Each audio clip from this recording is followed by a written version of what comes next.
આસામથી લઈ મહારાષ્ટ્ર સુધી વરસાદને કારણે જનજીવન ઠપ થઈ ગયું છે। ભૂસ્ખલનને લઈ ચારધામ યાત્રા પણ રોકાઈ છે।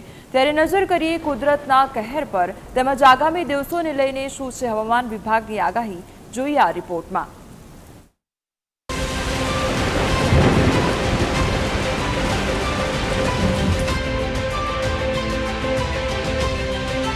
અસમના 29 જિલ્લામાં વરસાદ અને પૂરને કારણે 23 લાખ લોકો અસરગ્રસ્ત થયા છે।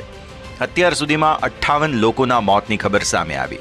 27 જિલ્લામાં 577 રાહત શિબિર બનાવવામાં આવી છે, જેમાં 5 લાખથી વધુ લોકો રહે છે। કાઝીરંગા નેશનલ પાર્કમાં અનેક પ્રાણીઓને અસર થઈ છે।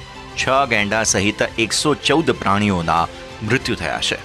ઉત્તરાખંડના ગઢવાલ ડિવિઝનમાં ભારે વરસાદને કારણે ચારધામ યાત્રા આજે રોકી દેવામાં આવી છે।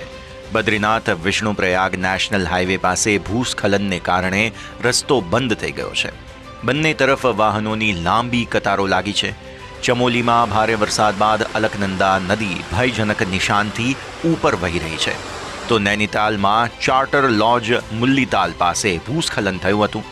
એસડીઆરએફે અહીં ભારે વરસાદ વચ્ચે 10 જેટલા પરિવારોને બચાવ્યા હતા। ભારે વરસાદને કારણે નૈનીતાલમાં રામનગરથી રાનીખેત વિસ્તારને જોડતા રાજ્ય ધોરીમાર્ગ પર એક પુલ પણ તૂટી પડ્યો હતો। બિહારમાં પૂરનો ખતરો વધી ગયો છે। જળ સંસાધન વિભાગ દ્વારા જાહેર કરવામાં આવેલા નિવેદન અનુસાર બિહારના વિવિધ ભાગોમાં છેલ્લા 24 કલાકમાં ભારે વરસાદને કારણે કોસી, મહાનંદા, બાગમતી, ગંડક અને કમલા સહિતની મુખ્ય નદીઓ ખતરાના નિશાનથી ઉપર વહી રહી છે। આ તરફ વરસાદે સાર્વત્રિક તબાહી વર્તાવી છે।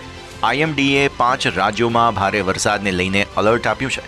આઈએમડીએ ઉત્તરાખંડ, ઉત્તર પ્રદેશ, મહારાષ્ટ્ર, ઓડિશા, કર્ણાટક સહિત 17 રાજ્યોમાં ભારે વરસાદનું એલર્ટ જાહેર કર્યું છે। તેમજ 8 જુલાઈએ તેલંગાણામાં અલગ અલગ સ્થળોએ 30થી 40 કિલોમીટર પ્રતિ કલાકની ઝડપે વાવાઝોડું, વીજળી અને ભારે પવનની પણ અપેક્ષા છે। બીજી તરફ હિમાચલ પ્રદેશ, ઉત્તરાખંડ, મધ્યપ્રદેશ, વિદર્ભ, છત્તીસગઢ, મધ્ય મહારાષ્ટ્ર, મરાઠવાડા, કેરળ, દરિયાકાંઠાના આંધ્રપ્રદેશમાં પણ છૂટાછવાયા સ્થળોએ વીજળી પડવાની શક્યતા વ્યક્ત કરી છે।